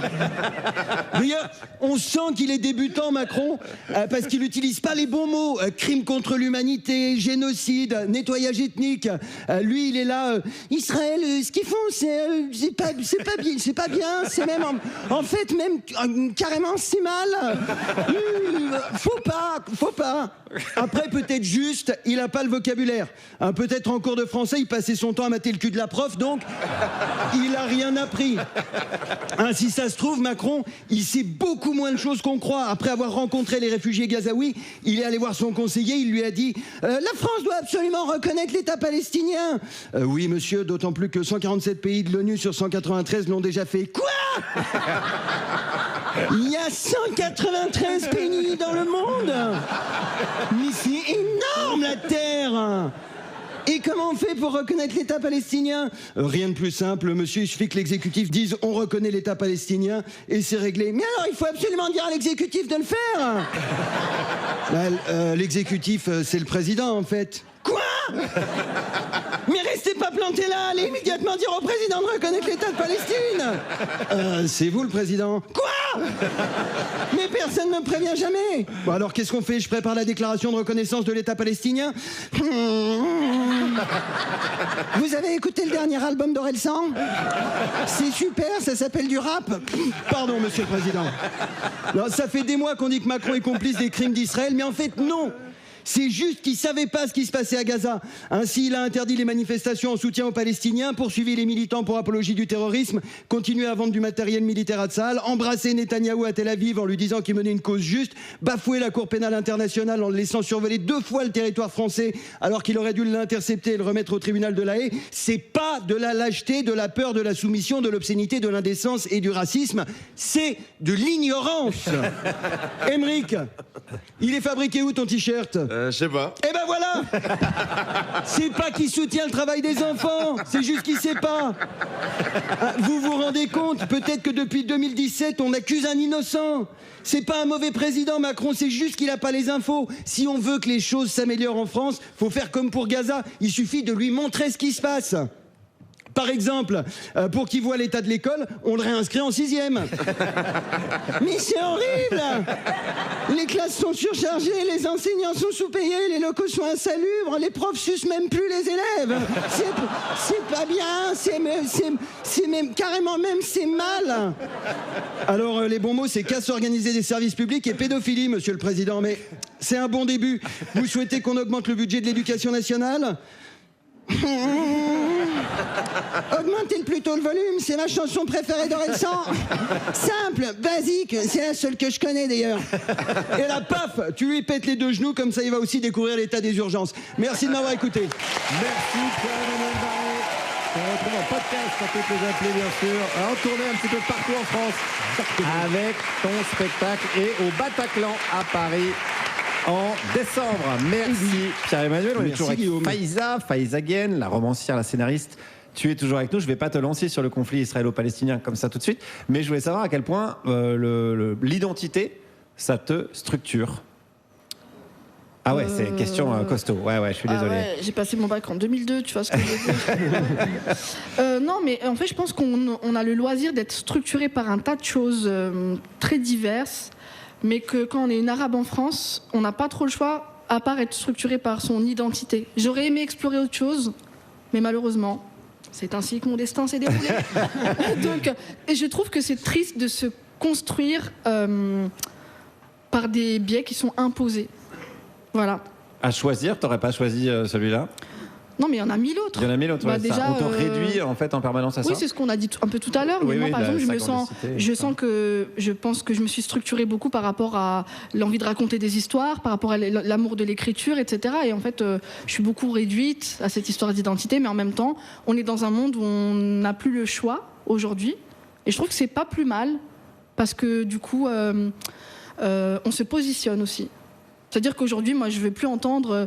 moi, je suis ni raciste ni antiraciste. En fait, je suis pas concernée. Tu vois, tout ça là. Je suis entre les deux. C'est comme tu disais, Pierre-Emmanuel, des petites claques derrière la tête. Quoi. Ouais. C'est possible. Ça y est, il devient influenceur, claque derrière la tête. Il n'a pas dit claque derrière la tête. Hein. Il avait des solutions plus extrémistes. Enfin, il m'a semblé. Attends, vous écoutez la chronique de Pierre? Mais attends, mais même on écoute ta chronique assez régulièrement. Attends, je vais l'écrire. Tout à l'heure, tu disais, je ne peux pas faire autrement que d'être ce que je suis aussi, c'est-à-dire une arabe en France. Est-ce qu'il y a un particularisme dans cette situation? C'est le fait d'être d'origine algérienne par rapport à, je ne sais pas, une autre qui serait d'origine marocaine ou d'origine tunisienne. Par rapport à toutes les autres, je crois qu'il y a une vraie... on a un label rouge, on va pas se mentir. On a un label. Oui, je pense. Mais il y a quand même une histoire. Vous n'êtes pas sans savoir qu'il y a une histoire entre l'Algérie et la France, disons plus que houleuse. Donc, pour ceux qui ignoraient encore que ça piquait, en ce moment, je crois que c'est assez clair. Donc oui, bien sûr que c'est une histoire tellement particulière. On peut pas dire le contraire, quoi, je sais pas. Et est-ce que tu as l'impression qu'une fois que les plus vieux seront morts, c'est-à-dire ceux qui y ont participé, et une fois que des vraies excuses en bonne et due forme auront été dites, est-ce qu'on va réussir à passer à un endroit où ça pique plus ? En fait, il faut compter sur l'intelligence diplomatique, sur les cours d'histoire, sur le fait de transmettre cette histoire-là, de ne plus être dans le déni. On est quand même à un moment où vraiment je pense qu'on a régressé sur ces questions. Donc je vois pas comment on peut y arriver. J'aimerais bien beaucoup, mais ces vieux qui meurent, c'est comme dans les films de zombies. tu sais, avec la petite main comme ça qui marche dans le cimetière. Bah, tu vois, j'ai l'impression qu'en fait, il se régénère. C'est un. Ouais, c'est Carrie. c'est un peu Carrie. Carrie balle du diable. Là, tu vois. Voilà. Ouais.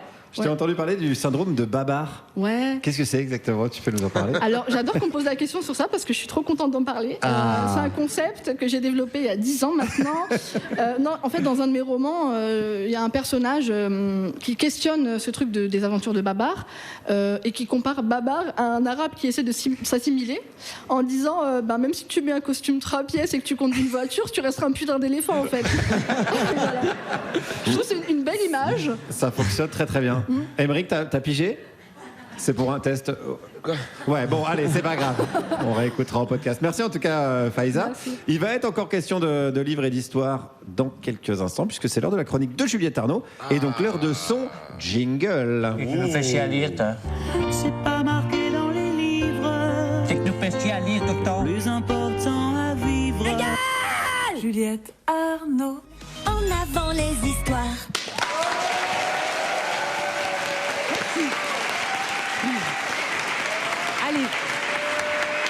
Allez, venez.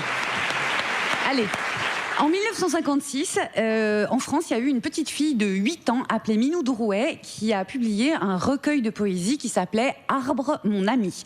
Ce fut un succès littéraire immense, elle eut une immense médiatisation également. Et à ce moment-là, on a demandé à Jean Cocteau, célèbre écrivain de l'époque, quel était son avis. Et il a répondu « Tous les enfants ont du génie, sauf Minou Drouet ». C'est perfide, c'est drôle, on dirait du Pierre-Emmanuel Barré. Quant à moi, je ne vénère pas la jeunesse dans l'absolu. En fait, c'est autre chose que je chéris chez les précoces, c'est que leurs personnages sont souvent jeunes aussi. Ainsi, les auteurs précoces ne proposent pas une fabrication rétrospective de ce que c'est que l'extrême jeunesse. Ils en ont, somme toute, une idée très précise. C'est pas du boulot au carbone 14. Tout est là à disposition, sous leurs yeux, dans le miroir, sous leurs mains. Encore faut-il savoir en faire une œuvre. Françoise Sagan a 17 ans quand elle écrit son premier roman, Bourgeon Tristesse, en 1956. Alors c'est écrit au jeu, à la première personne du singulier, mais c'est pas Françoise, la narratrice. La narratrice s'appelle Cécile. Et dès la première page, Cécile nous attire dans ce qui sera l'intrigue par le biais d'un maniement des temps super futé. Elle écrit, dans la première page, « Aujourd'hui, quelque chose se replie sur moi comme une soie, énervante et douce, et me sépare des autres. Aujourd'hui, temps présent. » Phrase d'après. Cet été-là, j'avais 17 ans et j'étais parfaitement heureuse. Aïe, qu'est-ce qui s'est passé entre le présent et l'imparfait? En fait, Cécile était parfaitement heureuse, tu m'étonnes. Elle avait raté son bac, certes, pourtant elle était en vacances dans le sud, dans une villa au bord de la mer, avec son père. Soleil et fiesta, son père l'appelle mon vieux complice, il fréquente des gens assoiffés et bruyants auxquels son père ne demande qu'une chose, c'est d'être beau ou drôle. Et là arrive Anne, qui a l'âge de son père, qui fréquente, elle, des gens intelligents, fins et discrets. Et le père est amoureux d'Anne. Et pour Anne, il va laisser tomber ses conquêtes. Alors Cécile l'admire, Anne, mais elle aime moins que Anne lui recommande de lire Bergson, Rapport au bac, ou lui assène « Vous avez des idées à la mode, mais sans valeur ». Ou mettre un terme à ses activités sexuelles avec un étudiant. Et à l'époque, c'était ça, le scandale. Que Cécile, 17 ans, ait une vie sexuelle qui est... sans être amoureuse. Pardon, mais comment? Et ne tombe pas enceinte. Bon, allez, ça va au bûcher. Le vrai scandale, me semble-t-il, de Bonjour Tristesse, c'est la question suivante. Cécile a-t-elle commis un homicide involontaire? Je réponds pas, vous avez qu'à le lire. Tout paraît beaucoup plus frontal avec le titre du premier film de Xavier Dolan en 2009, puisque le titre c'est « J'ai tué ma mère ».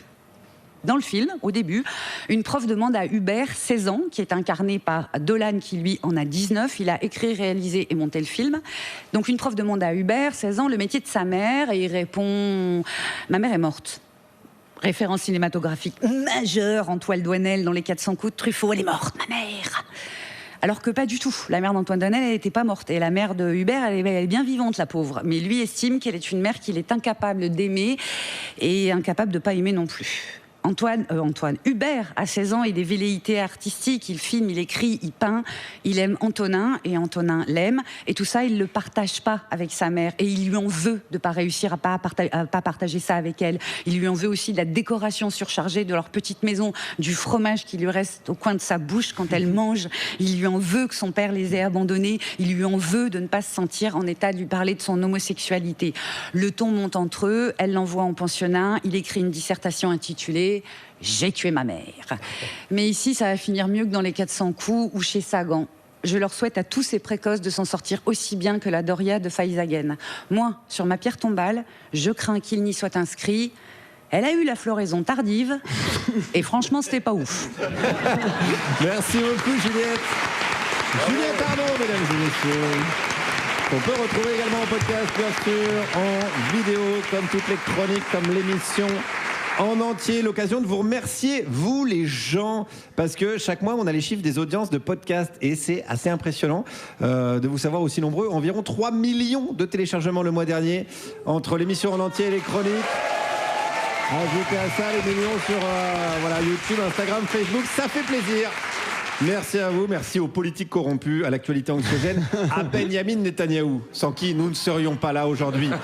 Je le rappelle, on ne t'oublie pas, gros. Allez, on va fêter ça en musique. Qu'est-ce qu'on écoute, Juliette? Un titre qui nous vient littéralement par-delà la mort, puisqu'on va entendre la voix de Colaboy qui collaborait avec Blasé sur ce titre qui s'appelle I Need It From You.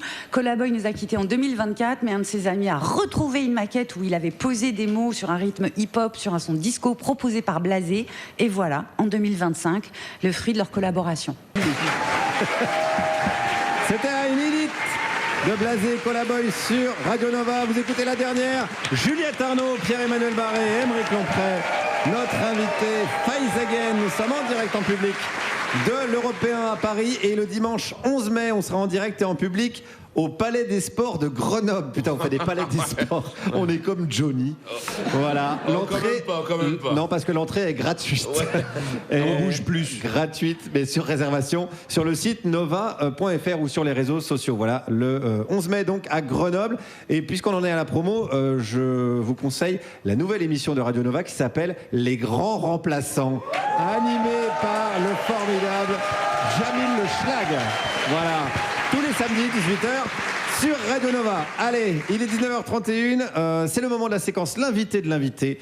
Faiza, on t'a proposé de venir nous présenter quelqu'un ou quelqu'une. Et je vous demande d'applaudir bien fort Nawel Ben Krayem qui est avec nous. Salut Nawel. Salut. Sois la bienvenue. Merci beaucoup. Tu es chanteuse et poète. Ouais. Et ça, c'est classe. T'es franco-tunisienne. Et ça fait rudement plaisir à notre rédacteur en chef, Ramzi Assadi. Tu sors de scène, t'as chanté cet après-midi. Tout à fait. Et première question, comment tu connais Faiza? Alors, on s'est rencontrés, justement, c'était au moment de la création du projet duquel je sors de scène, Les Héritières. C'était une table ronde autour de l'héritage.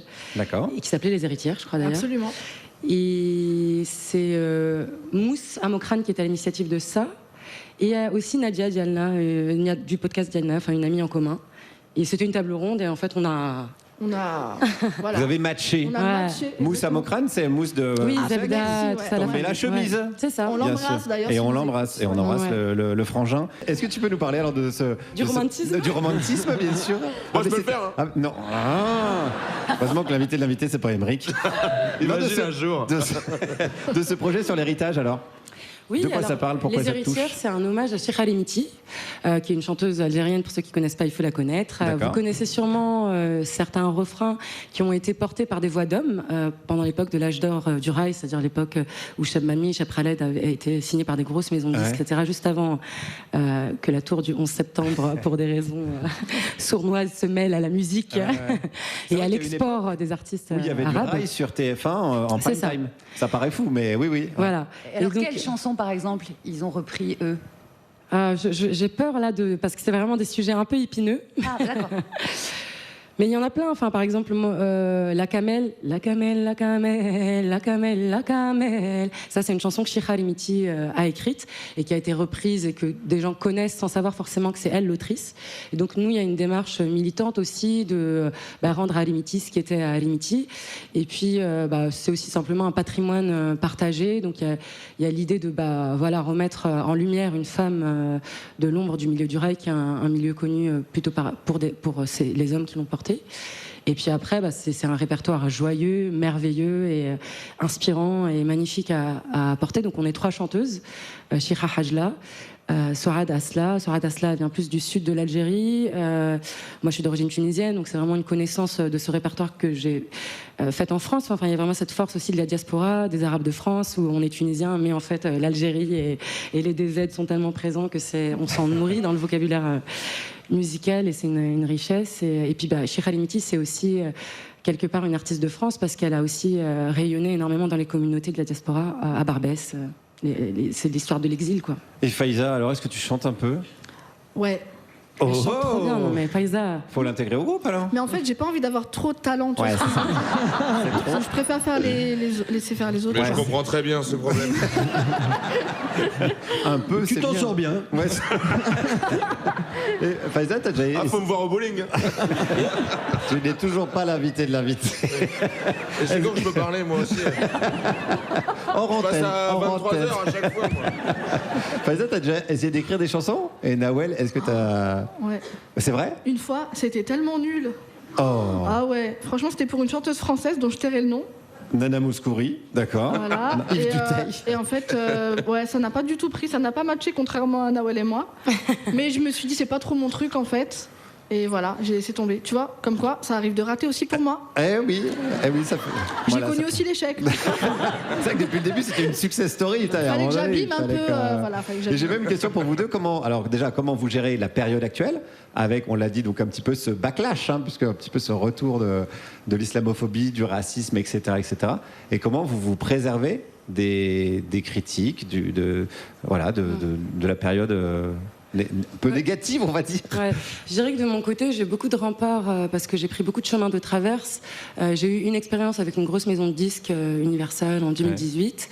Ouais. Et puis après, j'ai monté ma maison de disques en 2019. Donc mes derniers projets sont vraiment en indé, avec vraiment que des personnes choisies dans mon équipe, parce que la musique, effectivement, c'est un milieu où on ressent beaucoup dont vous parliez tout à l'heure, comme pour le cinéma, quoi, les pressions, ouais. Enfin, en tout cas, ouais, un système, quoi. On sent où sont mis les moyens, etc. Ouais. Et puis après, moi, j'ai une pratique qui est en moi depuis toujours, je pense, dans mon ADN, mais qui a été publiée, visible, on va dire, depuis 5 ans, avec la poésie, du coup, puisque vous m'avez présentée comme chanteuse et poète. Oui, on je vais va assumer cette partie. Ouais, allons-y, parlons poésie un peu. Donc, effectivement, c'est pour le coup un milieu qui me permet de me préserver et de me ressourcer artistiquement déjà, parce que c'est une forme très très libre. Et la poésie contemporaine, c'est plutôt un milieu en plein essor, contrairement peut-être à tout le milieu de la culture en général, et même celui du livre et de l'édition. On ressent pas forcément ça quand on vient de la poésie, parce que c'est toujours des tirages qui sont beaucoup plus petits. Ouais. C'est le principe de la niche, mais aussi le bon côté de la niche. On est un petit chez les gros, et du coup on a l'impression qu'on peut que être en expansion. Et c'est des petits tirages, mais voilà, on en fait des deuxièmes, puis des troisièmes, et puis on rencontre d'autres poètes très libres et performeurs et inspirants. Enfin, je sais pas, il y a un truc dans le fond et dans la forme qui est assez doux. Et tu peux nous parler de ce que tu as sous les yeux, du coup, ce sont tes ouvrages? Tiens, Faiza, parle-nous des ouvrages. C'est toujours plus facile quand c'est pas ça. Ouais, moi je vous invite vraiment à lire. Sa poésie, elle est vraiment magnifique. Son premier, ça s'appelle J'habite un secret, aux éditions Bruno Doucet. Et toujours aux éditions Bruno Doucet, on a Le Cordon en 2 mots, que je vous invite aussi à lire. Moi, je suis très très fan de cette fille, et je vous remercie d'avoir nous permettre d'inviter des invités. Et c'était important que ce soit une invitée indépendante, une artiste libre et tout, c'était vraiment important. Voilà. Très bien, merci. On peut t'applaudir bien fort. Merci beaucoup, Nawel Benkrayem. Allez voir, t'as un Instagram, j'imagine on peut te retrouver sur les réseaux sociaux. Oui, tout à fait. Donc oui, j'ai Instagram, comme quand même les artistes indés, on va pas non plus se cacher. C'est vraiment difficile. Mais oui, aussi, la poésie, je la performe aussi avec ma guitare, et j'ai un seul en scène que je joue au solo de temps en temps, enfin à peu près une fois par mois. Okay. Une scène à Paris, non? Une scène à Paris, Ouais. une petite scène pour les petites formes, c'est un bel écrin pour la poésie, je trouve. Et puis, sinon, j'ai une forme avec deux musiciens géniaux que je vais name dropper parce que je les aime trop, Nassim Kouti et Mélik Zied. Et le prochain concert en région parisienne, ce sera le 16 mai. À Saint-Denis représente. À Saint-Denis, ouais, merci beaucoup. On peut t'applaudir encore, merci Nawel Benkrayem. Et merci Faiza, merci beaucoup. Allez, ça me stresse, il y a trop de beauté d'un coup. Vite, du moche. Oh chouette, c'est la publicité. Vous êtes toujours sur Radio Nova, la dernière, Juliette Arnaud, Aymeric Lompré, Pierre-Emmanuel Barré. Notre invité Faiza Again est toujours avec nous et il est de retour autour de la table. Celui qui, si j'en crois son Instagram, est autant stand-upper que influenceur camping-car. Jason Broker, c'est là. Merci. Merci, vous êtes super. Alors, de quoi je vais vous parler aujourd'hui? De la bonne idée du mois. Un débat sur les dérives communautaires et islamistes dans le sport. Ensuite, ça sera les dérives communautaires et islamistes dans les cuisines de restaurants, les islamistes dans l'apiculture, les arabes à la ferme, les arabes au ski, les arabes, jusqu'où iront-ils? Et donc, pour parler des dérives communautaires et islamistes dans le sport, on invite Caroline Yadan, soutien assumé de Netanyahou. Quand je dis soutien, c'est vraiment soutien. Si Netanyahou y tombe...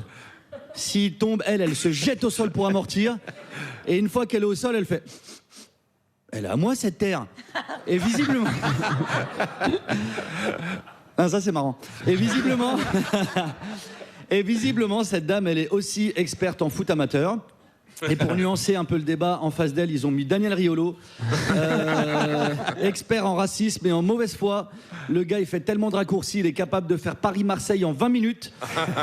Et une fois à Marseille, ce gros facho, il va dire « C'est sympa, il fait bon en Algérie ». Alors on reprend. Caroline Yadan qui nous dit dans la même phrase au sujet des dérives qu'il n'y a pas de chiffres. Et juste après, elle dit « Ça concerne des milliers de personnes ». Comment tu peux te contredire autant, aussi vite? On dirait François Bayrou qui se défend. Non, j'étais pas au courant. On m'en avait parlé, mais j'étais pas au courant, d'accord? Caroline Yadan qui nous dit qu'Hassan El-Banna, fondateur des frères musulmans, alors les fameux frères musulmans que les musulmans ne connaissent pas, parce que moi j'ai plein de frères musulmans, mais il n'y en a aucun qui est frère enfin bref. Et donc Hassan El-Banna, il a dit, je cite, le sport est un moyen pour nous. Alors Caroline, écoute, moi je suis musulman et je suis dans le monde du foot depuis que j'ai 4 ans. Aujourd'hui au bord des terrains, les parents ils ont un projet Mbappé. Il n'y a aucun parent qui a un projet Daesh, j'en suis sûr. C'est peut-être sur ce genre de dérive qu'il faudrait se concentrer. Il y a des parents, ils sont persuadés que leur fils il va finir pro. Tu vois, le père il hurle sur le côté, le petit il est assis sur le terrain, il mange de l'herbe. Quand la balle elle passe à côté de lui, il danse, il en a rien à foutre. Mais pour l'instant, moi j'ai jamais vu un papa crier sur le côté « Allez, tire !» Il a dit quoi, Hassan El-Banna? Il a dit il faut mettre des triplés pour abattre les mécréants, d'accord? Il a jamais dit ça. Parmi les dérives évoquées, on nous parle aussi des joueurs qui ne prennent pas leur douche tout nus devant les autres. Alors ça, c'est très grave. Des garçons qui se mettent pas tout nus pour se doucher, mais ça, c'est un sujet qui va être traité sur le plateau de Morandini. C'est lui l'expert dans ce domaine. En vrai, on en a marre de ces polémiques. C'est fondé sur absolument rien. À chaque fois, toutes les semaines, on invente des nouveaux mots. Entrisme, séparatisme. Je trouve que c'est quand même beaucoup d'efforts pour pas dire les bougnoules. Pareil, j'entends parler d'islam politique. On sait toujours pas exactement ce que c'est. L'islam politique qui apparemment est un terrible danger. Moi j'ai une question assez simple. Sur les 577 députés en France, il y a combien de musulmans? La vérité c'est que ceux qui utilisent l'islam pour faire de la politique, c'est les fachos. Ça fait du bien de dire ça. Et alors moi, je crois... Non, vous forcez pas. Non. Je suis un professionnel, vous me poussez à la médiocrité. Et alors moi, je crois que ce qui me fait le plus rire, c'est d'entendre des gens parler des dangers de l'islam politique au dîner du CRIF. Alors ça... Dans le foot, on appelle ça un CSC. Et j'aimerais terminer en envoyant tout mon amour à un chroniqueur de l'after-foot qui était absent le soir de cette fameuse émission, qui a beaucoup été impacté, c'est Walid Cherchour. On veut plus de Walid Cherchour, moins de Daniel Riolo. Vive le sport et à bas Retailleau. Merci Jason. Merci beaucoup.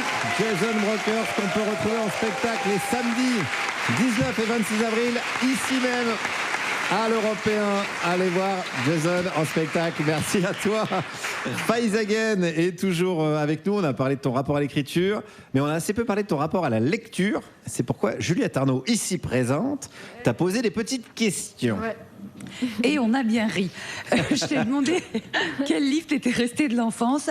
Tu m'as répondu vraiment tout de suite, le livre des sorcières, que tu as lu 1000 fois, qu'on t'a offert en CE1, et c'est parce que c'était le résultat de la seule chose pour laquelle t'es jamais été élu, qui était l'élection de... La fille la plus gentille de la classe, je vous jure, c'est une vraie histoire. C'est quand... Et il y avait un seul vote, pas pour moi, c'était moi qui avais voté pour une autre personne. Ouais, donc c'est vraiment la preuve. C'est trop gentil. Voilà. C'est vraiment donc le livre des sorcières. Et là, on s'est mis à chercher. Enfin, je me suis mis à chercher sur internet où est-ce qu'il est ce foutu livre des sorcières, et il n'existe pas. Ouais. Donc là, j'ai dit à Faiza, il y a deux solutions. Ou t'es zinzin et t'inventes des livres. Moi, ça m'arrive tous les jours. Ou Internet l'a avalé. Et puis finalement, on pense que c'était aux éditions Grunt. Ouais, mais franchement, je dis la vérité, j'ai regardé sur ChatGPT. Parce qu'à un moment, j'ai dit, j'ai inventé un souvenir, bordel de merde, il n'existe pas le Attends, bouquin. parce que ChatGPT, il invente des trucs aussi. Hein. Ça se trouve, les éditions Grunt, ça fait un peu... Bah, désolé, mais... Bonjour, bienvenue. Non, mais c'est Grunt parce que je le prononce à l'allemande. Mais si tu le prononces en français, c'est Grunt. Ah oui, Guten Tag. Eh oui, on dit pas Guten Tag. Eh oui. Imbécile.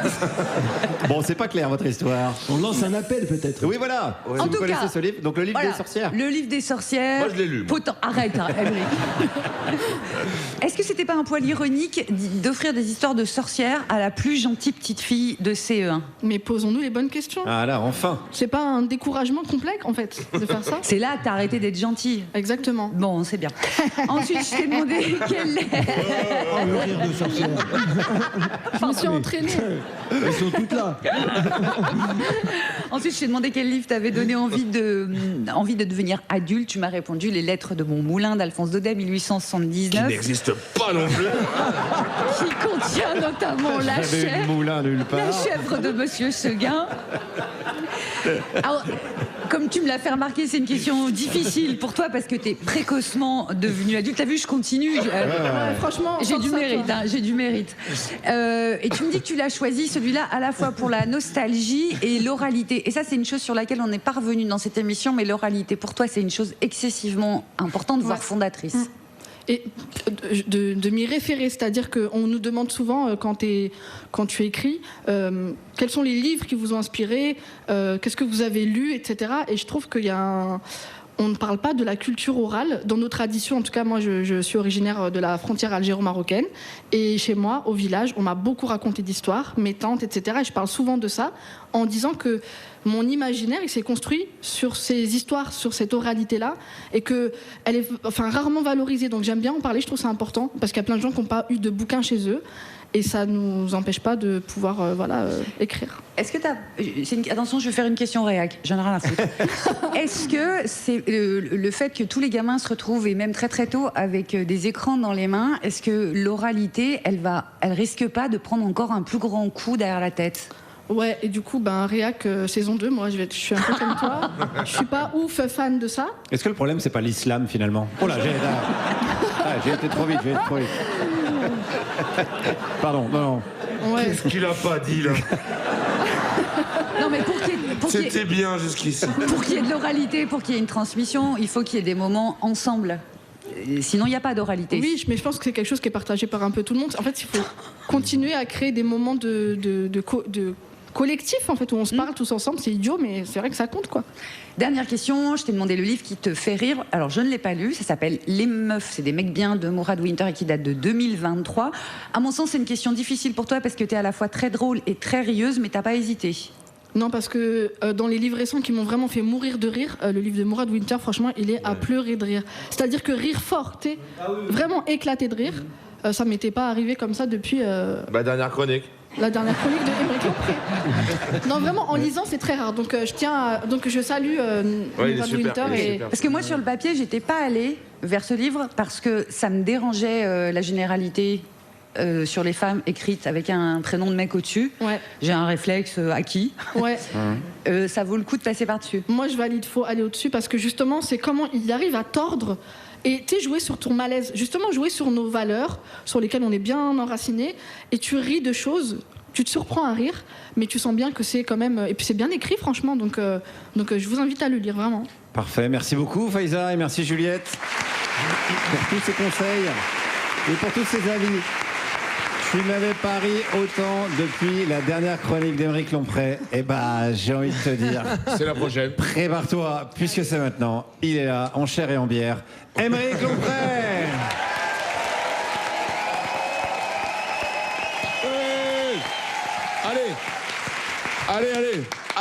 Allez, l'actualité, là c'est l'actualité, là. L'actualité, elle attend pas. L'actualité, c'est pas moi dans une salle d'attente d'un docteur, comme ça, croisez les doigts. Et à un moment, après, il y a le docteur, il arrive, il dit « Monsieur Lompré !» Et après, je rentre dans la salle et il dit « Faut arrêter les frites au beurre !» Allez, l'actualité. Alors aujourd'hui, l'actualité, c'est Elisabeth Borne. Elisabeth Borne, la ministre de l'Éducation nationale. Tout le monde est là. Ah. Alors je sais, j'avais déjà fait ce sujet quand elle avait dit qu'un ministre n'est pas forcément spécialiste de son ministère, mais là, elle a bossé Babette. Là, elle a bossé. Là, elle a dû écouter ma chronique. Elle a dit non, là, je vais bosser. Là, je vais m'y atteler. Hein. Je vais m'y atteler. Là, parce que je suis ministre de l'Éducation. Je suis ministre de l'Éducation. Hein. Je suis pas ministre des Sports. Non. Je suis ministre de l'Éducation. Donc, suis-je le ministre des Transports? Je ne crois pas. Je suis ministre. C'est mon poste. Je suis ministre de l'Éducation. Je suis ministre de l'Éducation. Je peux le faire des heures. Ministre de l'Éducation. Allez. Du coup, elle a bossé 5 minutes. Elle a trouvé une solution pour l'orientation des jeunes. Elle a dit il faut que les jeunes s'orientent dès la maternelle. Ah ouais. Après, j'ai pas dit qu'elle avait bien bossé. Hein. J'ai dit qu'elle a bossé, quoi. Moi, c'est comme quand je dis que j'ai bossé ma chronique, ça veut pas dire que c'est bien. Hein, ça veut dire que je lis un truc, quoi. Alors oui, mais c'est trop tard comme rien. Non, bon, allez, on a tous plein le cul de cette émission. Alors, non. On entend. Ah oui, on coupera la vidéo. Non, mais j'ai un peu l'impression de me répéter, mais j'ai quand même l'impression qu'on est dirigé par des nuls, là. Vraiment, ils sont nuls. Tu sais, dans les films américains, ils sont là. Marines, vous êtes là parce que vous êtes les meilleurs des meilleurs. Et il y a Léna, ils sont là. Bon bah, salut à tous. Bon bah, vous êtes là parce que vous êtes cons comme des bites. Mais vos parents sont pétés de thunes, alors on est obligé de vous prendre pour perpétuer la domination bourgeoise dans les postes clés. Alors, et puis...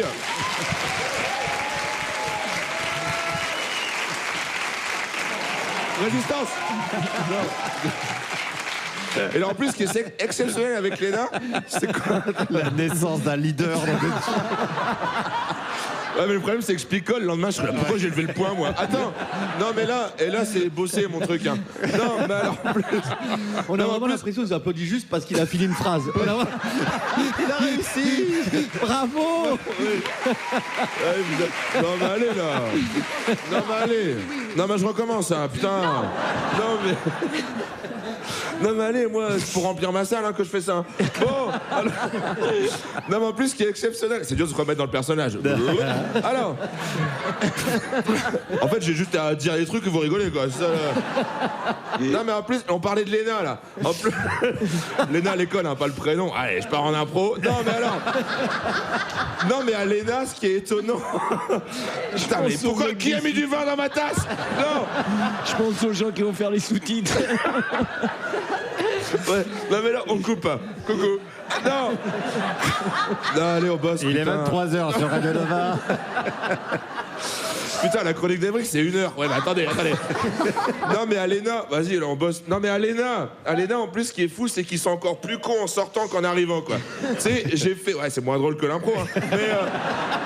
Non, mais j'ai fait une liste. Non, mais là, j'ai fait une liste des sortants de l'ENA. Alors, il y a De Villiers, Michel Sapin, Claude Guéant, Copé, Dupont-Aignan, Pécresse, Jérôme Gage, Édouard Philippe, Alexis Kohler, Agnès Pannier-Runacher, Macron, Wadera Castera. Waouh.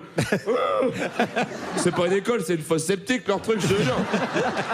Alors en plus, non mais alors je sais. Non mais là on n'a pas le temps. Non alors je sais, Elisabeth Borne elle a pas fait l'ENA. Mais c'était juste, voilà, je voulais dire du mal de l'ENA. Voilà. On a le droit de temps en temps de dire du mal gratuitement. Hein, on a le droit. La semaine prochaine, ma chronique, ça va être sur les gens qui disent bah voilà, merci, la SNCF. Non mais Elisabeth, elle a fait Ponts et Chaussées, Ponts et Chaussées. Je sais pas ce que c'est. Moi, j'ai fait tunnel et trottoir. Non, mais attendez, orienter les jeunes dès la maternelle, quoi. Je ne sais pas ce qui se passe dans leur tête, quoi. Et dans la tête de ses conseillers, hein. Parce qu'elle a des conseillers, Elisabeth Borne. Tu sais, ils sont là comme ça. Yeah, t'es super, ma queen. T'es super. Merci. I'm a single lady. I'm a single lady. Non. Too much. Non, mais les gamins, ils vont choisir leur métier à 4 ans. Ça va être n'importe quoi. Il y aura 1 million de Spider-Man comme ça. Alors c'est vrai que ça va résoudre le problème de l'insécurité, mais je veux dire, ça va être un bordel dans le ciel, quoi. Bah oui, mais priorité à droite. Non. Après, il y aura plein de pompiers, d'astronautes et de conducteurs de pelleteuses en bas. Avancez. Après, heureusement, il y aura plein de policiers avec des matraques en barbe à papa. Allez, on y va. Allez, les astronautes et les chevaliers, on y va. Et moi, je peux passer? Qui êtes-vous? Je suis Kylian Mbappé. Non, c'est moi, Kylian Mbappé. Non. Et moi, je suis influenceur. Bon, alors cette séquence que je viens de faire, c'est pour faire rire mes neveux dans la salle, quoi. Depuis le début, ils sont là, putain, c'est chiant leur truc, là. Faut savoir que moi, je suis l'intello de la famille. Alors imaginez.